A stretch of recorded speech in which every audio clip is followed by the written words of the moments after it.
These pilot programs would allow for a non-police-led response for non-emergency, non-violent calls, including those involving persons in distress, and for wellness checks. It's a given that COVID-19 has affected the mental health of Canadians, and in times of crisis, many people turn to 911 to get help, either for themselves or for others. In Toronto alone, there were about 30,000 calls related to mental health every year, and as we've seen recently, some end in tragedy. After renewed calls for police reforms, the City of Toronto has decided to try a different approach, approving a pilot program earlier this month that will see mental health workers replacing police as first responders for certain non-emergency 911 calls. That will start next year. Now, the pilot is something that our next guest has been pushing for years. Rachel Bromberg is a mental health advocate, and she joins us from Toronto tonight. Hi, Rachel. Thanks for being with us. Thanks so much for having me. So, Rachel, how are you feeling now that this project is finally getting underway, because it is something that has been discussed for years? Yeah, I'm feeling really excited and optimistic about it. Lots of people have been pushing for this for a really long time, as you've said, and it's really exciting that there's been so much political will to move this forward recently. Now, it's not a new idea, and actually Toronto Police already has something called a mobile crisis intervention unit, but I understand that it's not at the scale as we're going to see here. So can you explain how this would work differently from that? Right. So the mobile crisis intervention teams that exist now are police partner teams. So they're teams that pair a police officer with a mental health nurse to respond to some mental health related calls. They're also not primary responders for the most part. So they don't respond directly to 911 calls. They respond after your regular police officers get on the scene first. They do an assessment. They determine that the MCIT should be called in. So the new team is going to be different in that they're going to be primary responders.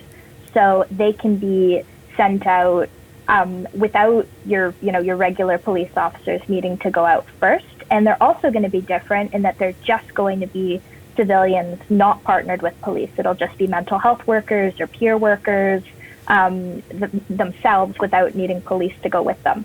So are there other cities and programs like this that we can look to, other models that have successfully done this? Yeah, there are lots of different cities, particularly in the United States, but also in parts of Europe that have been using models like this for many years. The gold standard team would be the team in Eugene, Oregon, called Cahoots. They've been around for 31 years. There are other services, for example, in Stockholm, Sweden. They have a mental health ambulance that's been around for a substantial period of time as well. And then there are teams in Olympia, Washington, in Denver, Colorado, in New York City, in San Francisco. There are lots of U.S. cities that either have teams like this or in the process of building teams like this. And so, you've worked as a peer supporter as well, helping people with mental health issues. So what do you hear from people? What are their concerns about the way police typically respond to these types of calls? In my experience, what people are concerned about is feeling criminalized and feeling stigmatized. I have heard so many stories of people who either they had called 911 for help or a loved one had called 911 for help for them. And, police show up. And even if the police are, they're nice people, they're good at their job. It's still, people with guns and handcuffs and uniforms. And when someone is in crisis, that can be really scary. And, people who are taken outside their apartment or their home in handcuffs in front of their neighbors, in front of their friends and family, that's really stigmatizing and scary for people. People have told me, I felt like I was a criminal, but I hadn't done anything wrong. I hadn't committed any crime. And that's really not the kind of experience that we want people to be having when they are in crisis and when they're looking for help. Yeah, and that was one of the things I learned about the MCIT team, that even though it was nurses and it was a specific team, they still show up in uniform. So they still present as police officers. So, one of the things that has kind of brought this issue to the forefront is deaths, death at the hands of police.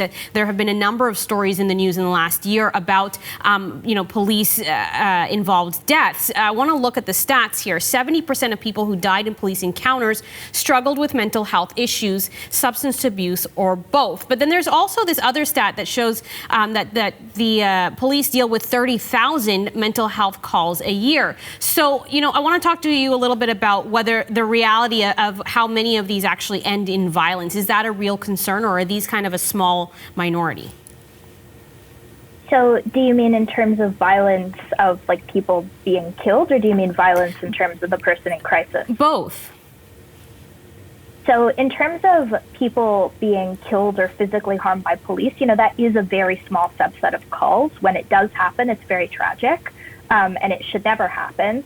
But we know that that's not the majority of incidences. But the more common story is the one that I had just mentioned, in terms of people feeling criminalized, feeling stigmatized, and just not getting the help they need, right? Because police officers are not mental health workers. And, even if they're good at their job of policing, even if they're very nice people, they're not able to do a risk assessment on the spot. Like someone, like I've worked at suicide intervention services for a number of years now. I've gotten a lot of training in how to do an effective risk assessment, how to safety plan with someone who is at risk of suicide, for example. And that's not what police are for. Police respond to crime and violence and danger. Their job is not to respond to people who are experiencing psychological distress in the way that, a mental health worker is. In terms of violence coming from people in crisis, that's a really common misconception that, we hear a lot about, a lot of concern about. And we've actually done a lot of research on this question. And what we found from looking at 911 call center data and research from 911 call center data is that 89% of mental health-related 911 calls don't involve any kind of violence or risk of violence whatsoever, don't involve any weapons, any danger. And when we've talked with different teams that have already been doing this work for a long time, like the teams in Olympia, the team in Eugene, Oregon, that's been around 31 years, the team in Denver, and we've asked them, what's the rate of staff injuries on your teams? Because you're sending unarmed mental health workers to respond to 911 calls. And particularly for a team like Cahoots in Oregon, they responded to 24,000 911 calls in 2019. So that's a lot of calls.